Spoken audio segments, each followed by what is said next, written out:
രമേശ്, അങ്ങേക്ക് നല്ല ബന്ധമുള്ള മണ്ഡലം, അങ്ങ് നല്ല പ്രകടനം കാഴ്ചവെച്ചൊരു മണ്ഡലം, അവിടെയാണിപ്പോൾ ആകെ ഒരു അനിശ്ചിതത്വം നിലനിൽക്കുന്നത്. ബാക്കി 13ഇടത്തും സ്ഥാനാർത്ഥി പ്രഖ്യാപനമായി. ഈ സാഹചര്യത്തെ അങ്ങ് എങ്ങനെയാണ് വിലയിരുത്തുന്നത്? ഇന്നിപ്പോൾ പ്രഖ്യാപിച്ച ലിസ്റ്റിൽ പത്തനംതിട്ട എന്തുകൊണ്ട് വന്നില്ല എന്ന കാര്യത്തിൽ ഒരു വ്യക്തത വരേണ്ടതായിട്ടുണ്ട്. കേന്ദ്ര നേതൃത്വത്തിൻ്റെ മുമ്പാകെ, കേന്ദ്ര പാർലമെൻ്ററി ബോർഡിൻ്റെ മുമ്പാകെ സമർപ്പിച്ചിട്ടുള്ള ലിസ്റ്റിൽ പത്തനംതിട്ട ഉണ്ടായിരുന്നു. ആ പത്തനംതിട്ടയിൽ ഒരു പേര് മാത്രമേ ഉണ്ടായിരുന്നുള്ളൂ. അതെന്തുകൊണ്ട് ഇന്ന് പ്രസിദ്ധീകരിച്ചില്ല എന്നുള്ളത് സ്വാഭാവികമായും അതിന് ഉത്തരം പറയേണ്ടത് കേന്ദ്ര നേതൃത്വം തന്നെയാണ്. ഞങ്ങളത് സംബന്ധിച്ച് കേന്ദ്ര നേതൃത്വമായി ബന്ധപ്പെടുകയാണ്. എന്തുകൊണ്ട് പ്രസിദ്ധീകരിച്ചില്ല എന്ന ചോദ്യത്തിന് വീണു ഇപ്പോൾ എനിക്ക് ഉത്തരം പറയാൻ സാധിക്കില്ല.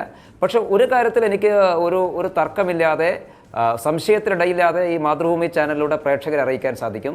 പത്തനംതിട്ടയെ സംബന്ധിച്ചിടത്തോളം BJP കേന്ദ്ര നേതൃത്വം കേന്ദ്ര പാർലമെൻ്ററി ബോർഡിന് മുമ്പാകെ സമർപ്പിച്ചതിൽ ഒരു പേര് മാത്രമേ ഉള്ളൂ.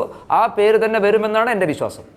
രമേശ്, ഇപ്പോൾ തുഷാറിൻ്റെ കാര്യത്തിലൊരു തീരുമാനം ഉണ്ടാകേണ്ടതുണ്ട്.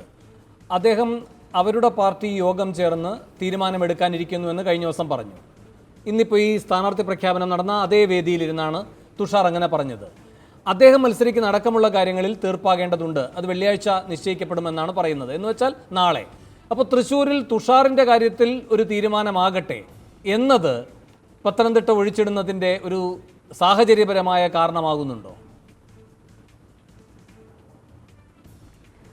അല്ല, അത്തരം ചോദ്യങ്ങൾക്ക് ഞാൻ എങ്ങനെ ഉത്തരം പറയും വേണു? കാരണം തൃശ്ശൂർ സീറ്റ് BDJസിന് കൊടുത്തിട്ടുള്ളതാണ്. ഇന്നലെ ദേശീയ ജനാധിപത്യ സഖ്യത്തിൻ്റെ നേതാക്കന്മാർ നടത്തിയിട്ടുള്ള വാർത്താ സമ്മേളനത്തിൽ BJP മത്സരിക്കുന്ന 14 സീറ്റുകളെ സംബന്ധിച്ച് അവർ പറഞ്ഞിരുന്നു.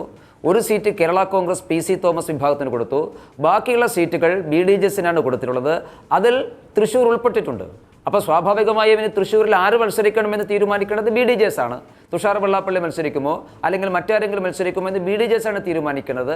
ആ സീറ്റ് ഏതായാലും BDJസിന് കൊടുത്തു എന്നാണ് ഇന്നലെ നമ്മൾ മനസ്സിലാക്കിയിട്ടുള്ളത്. ഞാൻ നേരത്തെ പറഞ്ഞതുപോലെ പത്തനംതിട്ട ഇന്ന് പ്രഖ്യാപിക്കേണ്ടതായിരുന്നു. എന്തുകൊണ്ട് പ്രഖ്യാപിച്ചില്ല എന്നതിനെ സംബന്ധിച്ച് പാർട്ടി കേന്ദ്ര നേതൃത്വത്തോട് ഞങ്ങൾ ബന്ധപ്പെടുകയാണ്. ഇവിടെ രമേശ് ഒരു കാര്യം തുറന്നു പറഞ്ഞല്ലോ, ഒറ്റ പേരേ ഉള്ളൂ അവിടെ എന്ന്. ആ പേര് സുരേന്ദ്രനാണ് എന്നാണ് ഞങ്ങളടക്കമുള്ള മാധ്യമങ്ങൾ റിപ്പോർട്ട് ചെയ്തിട്ടുള്ളതും. പക്ഷേ ഇത്തരമൊരു പ്രതികരണമല്ല ശ്രീധരൻപിള്ളയുടെ ഭാഗത്ത് നിന്ന് വന്നത്. അദ്ദേഹം പറയുന്നത് അത് കേന്ദ്ര നേതൃത്വത്തോട് ചോദിക്കണം, അങ്ങനെ പ്രഖ്യാപിക്കാതിരിക്കുന്ന സാഹചര്യം എന്താണ് എന്നറിയില്ല. അങ്ങനെയല്ല രമേശിൻ്റെ പ്രതികരണം. നിങ്ങളുടെ രണ്ടുപേരുടെയും പ്രതികരണത്തിൽ കാതലായ വ്യത്യാസമുണ്ട്. ശ്രീധരൻപിള്ള അതിനെ ഒരു അവ്യക്തതയുടെ സാധ്യത എന്ന നിലയിൽ തന്നെ നിലനിർത്താൻ ശ്രമിക്കുന്നു. അങ്ങനെയല്ല പറഞ്ഞിരിക്കുന്നത്, ഒറ്റപ്പേരിലാണ് കാര്യങ്ങൾ നിൽക്കുന്നത്. അതിലൊരു സുനിശ്ചിതത്വമുണ്ട്. പിന്നെ ഈ വിഷയവുമായി ബന്ധപ്പെട്ട് ഉയർന്നു വന്നിരിക്കുന്ന പലതരം അനഭിലഷണീയ പ്രവണതകളുണ്ടാകാം.